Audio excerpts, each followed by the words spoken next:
Hello, this is Victor at RestoreMercedes.com. Today I'm working on this PSC pump. This is the door locking pump that came from 1999 Mercedes S500 W140 chassis. This is the one with four yellow pipes here. So, and this is what we have now. Why I'm making this video? Usually I make the video of the bench test, and that's all it is. It's just interesting because this particular pump was rebuilt before. I just covered the company name, but people who know, they know the sticker, you know which company it is, and it's not the company's fault.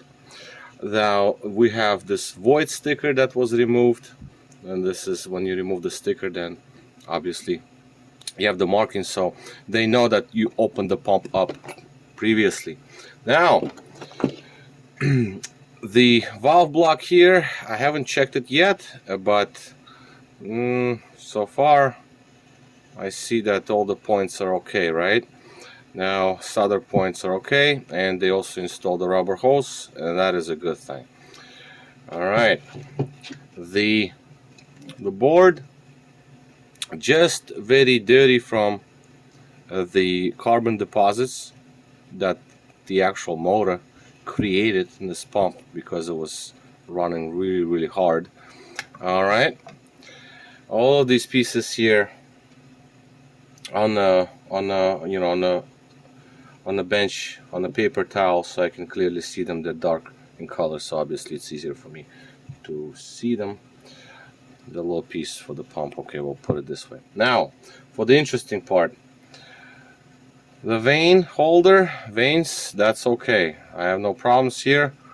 It's just dirty, it has to be all cleaned up.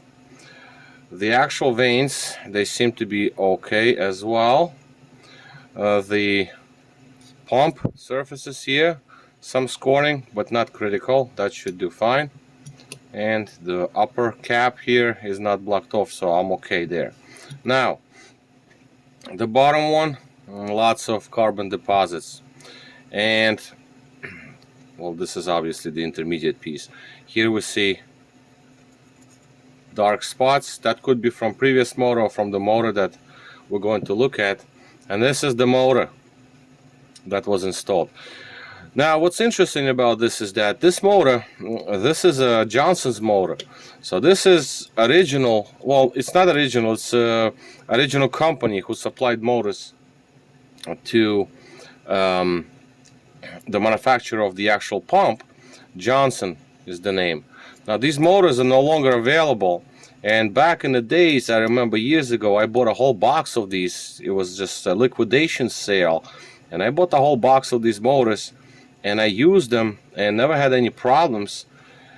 But so far I couldn't find any of these replacement motors because they're all gone. Because when you buy this, you have to actually shape the shaft here, right? Make sure that it is shaped right so you can actually put the retainer. You have to cut it, you have to shave down the areas, you have to make it square. So I'm just saying, just so you can put the actual retainer on. Now this thing is broken, and it's broken because of the overheat. I don't know if I can show it on camera, but I will try. I'll try to show the crack on this. Right in here there's a crack, right in this area. I don't know if camera will pick it up or not, but it's there. Let me try to spread it apart. I don't know if it's visible, but basically it is cracked, and it is cracked because the motor overheated. So how about that? You can actually clearly see a crack here, right here. So this is no good, cannot reuse this. And the motor itself, this poor thing is black inside. It burnt up to the core. These replacement Johnson motors, they did not have fans, right? So if you have original motor, let's say the old one, don't mind the condition of this one, this is water damaged one, so you will see a fan in there. See, there's a little bit of a fan, so to cool it down. Now these replacement motors did not have that fan. It's just a motor, there's nothing there. Okay, so you see it doesn't spin because there's nothing there. It's just a motor, no fan. They also had the plastic covering here. If you would to have the fan, you can have plastic cover, like the brush holder rather. The end is going to be metal, but the brush holder is plastic. But these were lighter duty motors, so you had to make sure that the pump is working properly, otherwise it's going to melt, and that's exactly what happened. You can see the melting point around the bearing. The brushes, they seem to be okay, but I don't want to open this up. And lots of carbon deposits, and if you look at the windings deeper in there, I don't know if it shows right in there, you can see how black it is because it's totally burnt. Yeah, and it smells really burnt. So this is just an unusual one because if the pump would have been done right, and also most likely the pump was done right, it's probably that there is a leak on the vehicle and the leak developed, and it actually made this pump to reactivate and burnt out. The leak is probably on the vehicle end. Like I said, it's not internally. Internally, it's rarely leaks internally in terms of these valves here. It's a rare case. It happens sometimes. Yes, you can have broken spigot and what have you. So that's why it all has to be checked out before you put a new motor in, because it's just that you can have a broken piece if you mess up the vanes here, those tiny little vanes. Bad news, it's not gonna work. You're gonna destroy the surface and that's it, it's over. Plus the torque, very important torque for the screws, for the bolts rather, to hold it down. And that's what happens. So it sounds like it's a simple replacement of the motor. Well, yeah, that's what everybody say, you know, when you buy these motors. No big deal. Yeah, it is a big deal. These guys, they know what they were doing. I mean, I've seen few pumps from these guys, from this company, and more or less they hold on for many years. It's just that unfortunately for this particular unit, the probably leak developed on the vehicle end after some years when pump was working properly, and then eventually it just burnt out because it was leaking. So now what I'm gonna do is I'm obviously going to clean up the cases, clean up the board, right? Check up the valve block here with all these valves and solenoids, and then I'm going to install a new motor with a fan and put it all back together, bench test it, and off we should be good to go. Now this particular piece, lumbar supports were replaced and the vacuum checked for the engine vacuum, so everything seems to be on point, but I have to still check the actual valve block here with solenoids and all before I know that the pump itself is fine. It's not leaking. Every internal leaks are no longer, and there are no internal leaks, and everything is operating properly. So this is what we're gonna do. So this is the first part.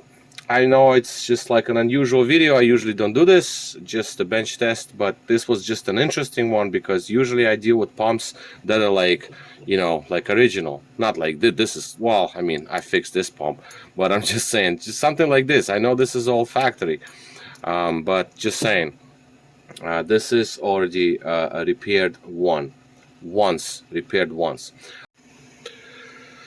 Okay, continuing working on this pump here, and the board is cleaned up, the motor is replaced. This is the board,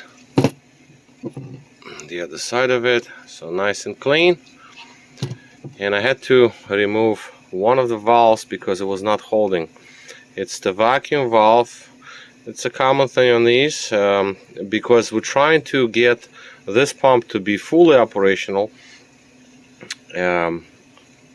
I'm actually fixing vacuum and pressure. Usually I shut these down because they're not really needed, but for this particular one, because now we know that the vehicle end is corrected, everything is fixed in terms of pressure and vacuum leaks, And now we can actually get this pump to also work all functions.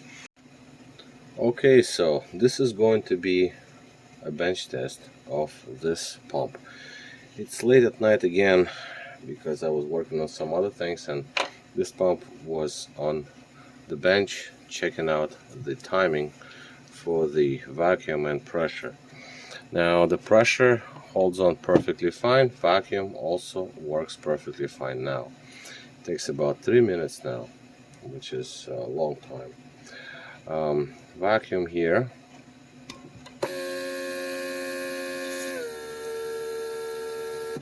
This is for the rest function, for the HVAC flaps to move in the position where they have to be when the engine is not running, but you still want to have residual engine heat to heat up the interior, and you want the center vents to open up.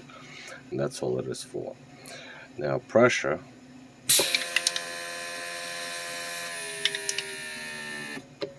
This is for your lumbar support.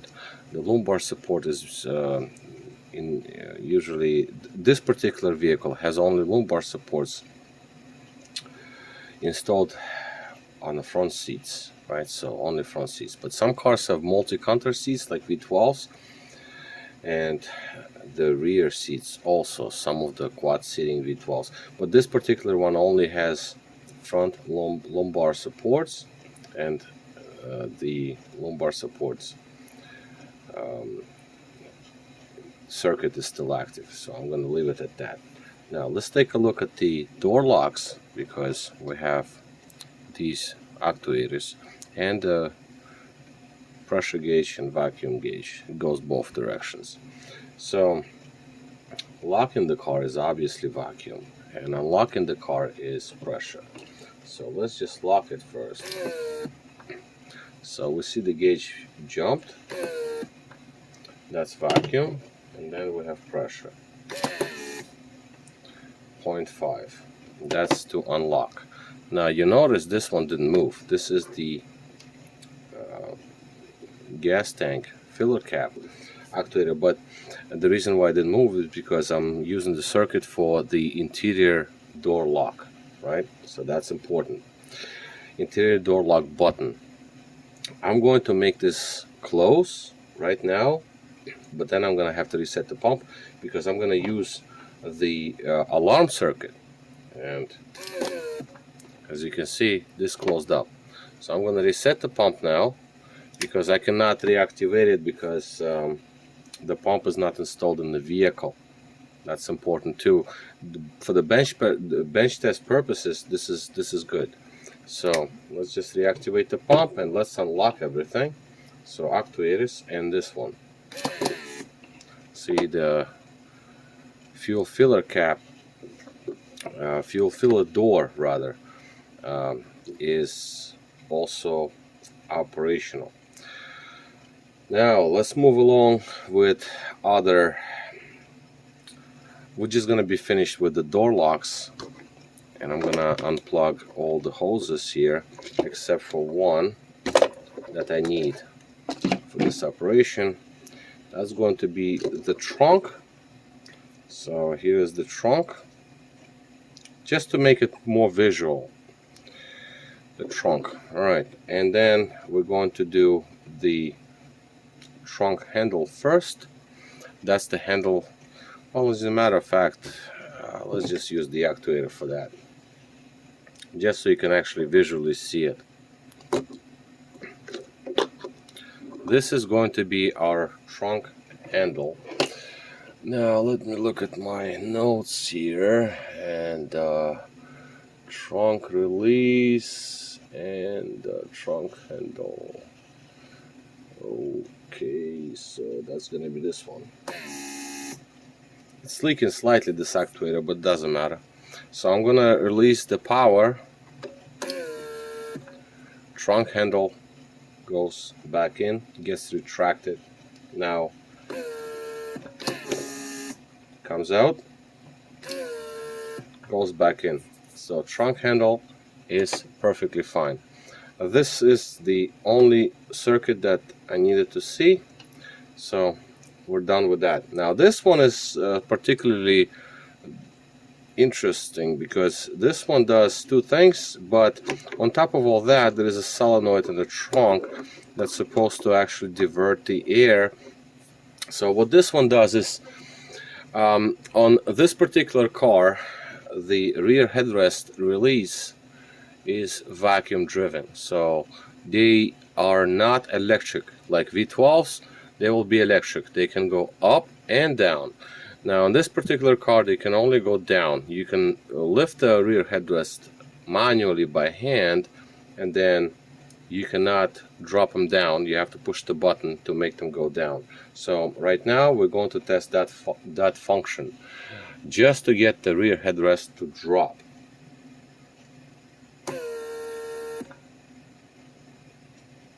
Oh, it's already extended. Hold on a second. All right, so how about that? So now you see the vacuum was created to drop the rear headrest down. So that's the way it is. Now the second function of this port is the trunk release. But for the trunk release, I also would need this one, because first you have to unlock the trunk. So let's just do that. It's connected to a trunk. And then we're going to have pressure on both. That is to unlock the trunk and pop the trunk open. Alright, just saying. So let's see where we at. I believe it's this one.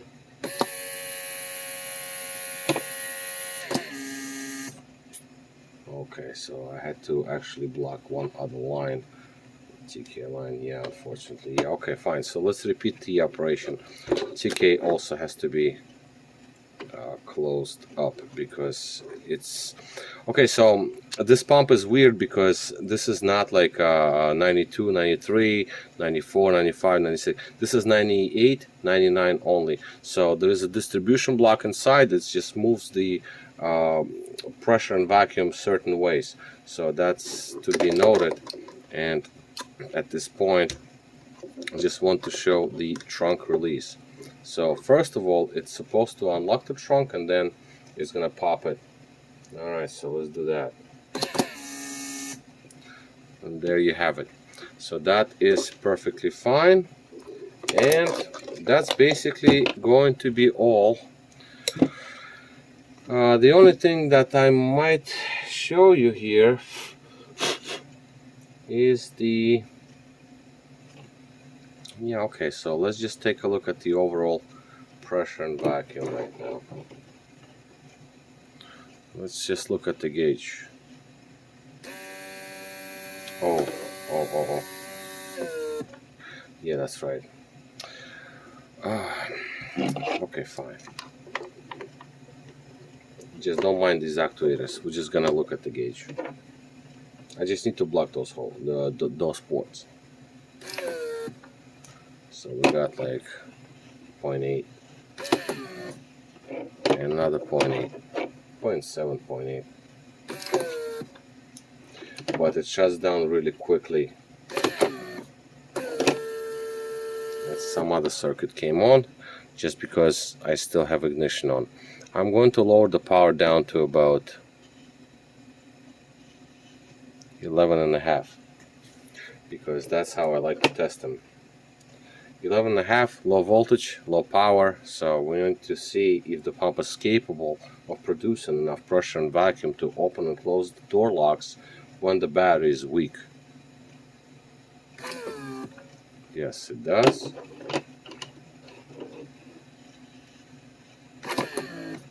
Absolutely it does. And shut off is quick. So this pump is totally operational. I ran the motor up quite a lot right now at this point, but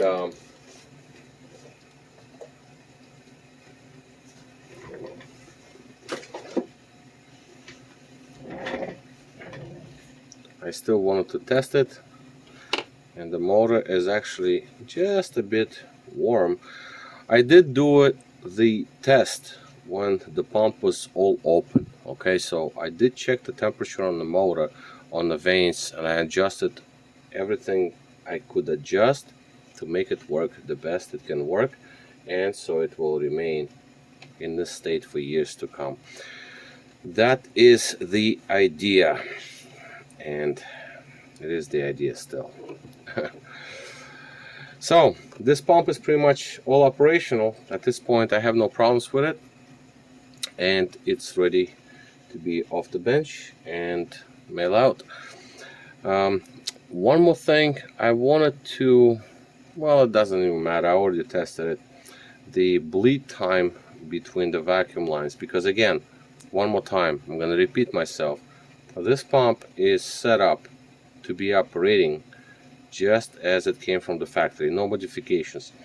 Most of these pumps that I do work on, I do a couple of modifications just to make sure that if there are any problems on the vehicle end, this pump will not burn out still. It will still do locking, unlocking, popping the trunk, all of these other functions, but pressure for the lumbars and vacuum for the rest function, those I usually shut down just to be on the safe side. Now this particular one goes into the vehicle that is very factory, very clean, very nice, and all sorted out. So for that matter, want to keep it as original as the vehicle can be, so I'm setting this pump up to be as original as the vehicle is itself, and all the other functions on the vehicle and all the other leaks, they're all sorted out. That's the condition, because usually I don't do this, but that's why this pump is a little different from the other videos that I make about these pumps. It's just that this particular one is set up like that. Alright, so this is going to be all, and this is Victor at RestoringMercedes.com, and thank you for watching.